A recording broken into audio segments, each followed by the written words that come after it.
नमस्कार मैत्रिणींनो, आज आपण दडपे पोहे बनवूया। त्यासाठी हे मी पातळ पोहे घेतले आणि ह्यात कांदा टाकू आणि हे ओलं खोबरं आहे 1 वाटी, हे टाकू, वरतून थोडं टाकू। हे सगळं आधी मिक्स करून घेऊ आपण, नंतर फोडणी करू। ही कोथिंबीर आहे, थोडं थोडं टाकून। ही मिरची आहे,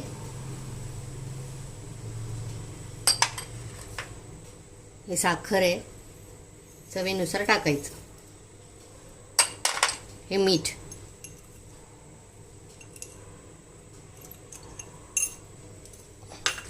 आणि हे 1 लिंबाचा रस आहे।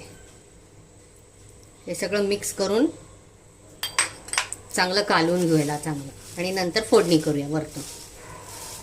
हे बघा, हे सगळं मिक्स केलंय मी। अजून थोडं खोबरं टाकते, भरपूर खोबरं टाकायचं, आणि ह्याला असं चांगलं दाबून 10 मिनिटं झाकून ठेवायचं, म्हणजे त्याला ते पाणी सुटतं।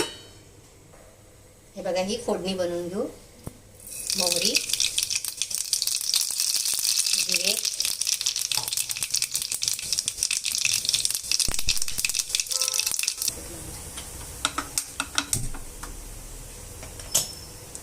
हे बघा, थोडे मिरच्या, कढीपत्ता, हिंग आणि दाणे।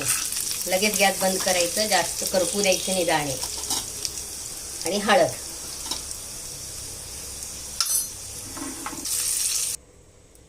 हे पाहिजे नारळाचं पाणी आहे, थोडंसं नारळाचं पाणी टाकायचं, म्हणजे चांगली चव येते।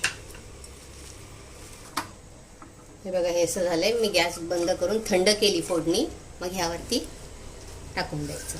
थोड्या वेळ मुरून ठेवलं होतं मी, 10 मिनिटं, आणि चांगलं हाताने असं कुस्करून घ्यायचं। हे बघा, हे मी चांगलं हाताने कुस्करून घेतलंय।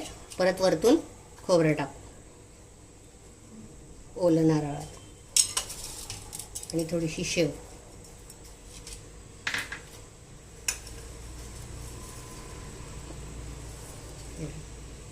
आणि वरतून थोडंसं लिंबू पिळू।